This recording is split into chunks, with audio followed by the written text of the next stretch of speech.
Back in 2019, I created a garden bed with the aim of getting some of my trees into open ground. It's now 2024, and this year I decided to dig up about half the trees, so perhaps a dozen in total, and get those into containers. So let's have a look, starting with this Korean hornbeam. Originally purchased from a bonsai nursery, I kept it as a bonsai for a couple of years before planting it into open ground. So let's look at what we've achieved. To start with, the trunk has thickened and it's also grown about 3 or 4 inches at the top. Overall, a larger tree. And when I first planted the tree, the bark was very smooth. However, with the swelling of that trunk, the bark is cracked and we've got a really nice fluted effect. That's exactly what I was hoping to achieve. These two blackthorn grew really well in the ground, but the roots grew very long. So when it came time to dig them up, I had to cut the roots back quite hard in order to get them into containers. I thought they would be okay, but obviously they're not. And if we can do the old scratch test on this one.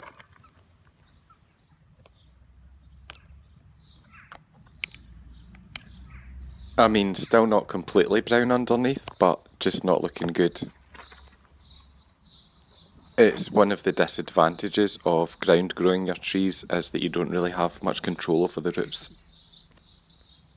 Ideally, you would want plenty of fibrous roots, such as this forsythia. This was a B&Q job. I just stuck it in the ground and I cut it back pretty hard several times over the years. The reason for doing that is that I wanted to introduce lots of movement to the trunk, and in fact ended up with a triple trunk tree. And it's responded really well to being dug out of the ground. It's super vigorous. This privet was a bit slower to respond, but it's looking good now. It also came out with plenty of roots, and in fact the branch that I laid horizontally on the ground actually started rooting too, which is great for raft style. Having lifted the tree from the ground, I now see that it has a lot of work ahead of it. I'm not happy with how straight the branches are.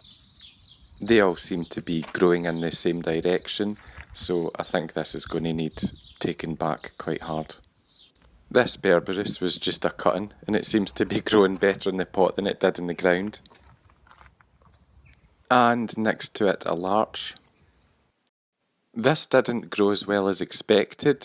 The trunk never really thickened that much, but it still lost its lower branches. So this one was a bit of a disappointment.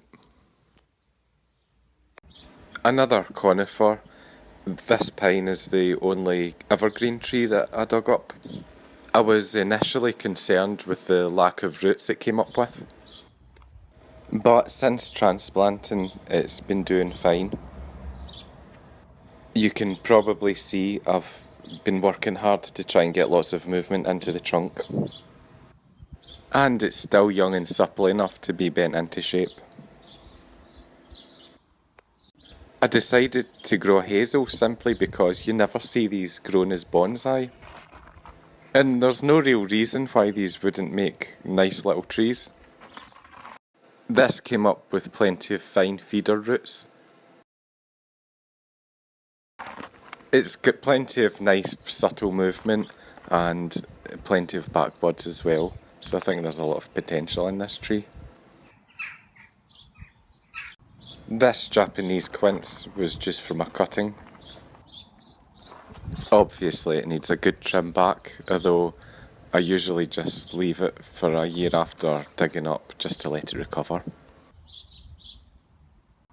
Then some time ago I collected some acorns and just chucked them in the ground and forgot about them until these little oak seedlings came up. So I planted them as a wee group. This wee one died, so I'll need to replace it. And it's a wee composition I really like. Could probably make a nice wee accent or something. And in case you think I've wasted those years just having trees in ground, I also keep a collection of bonsai in pots too at the same time. So developing raw material is really like a second hobby to me, is one that I thoroughly enjoy, and the skills are transferable. And to conclude the video, here's an image of an elm tree that had grown in that same garden bed. 2 years ago, I dug it up and chopped it back to a stump. This is 3 months later. And here's the tree today. You can see it's already starting to look like a bonsai. And that's only 2 years after digging the tree from open ground. As always, I hope you've been inspired by that video, and thanks for watching.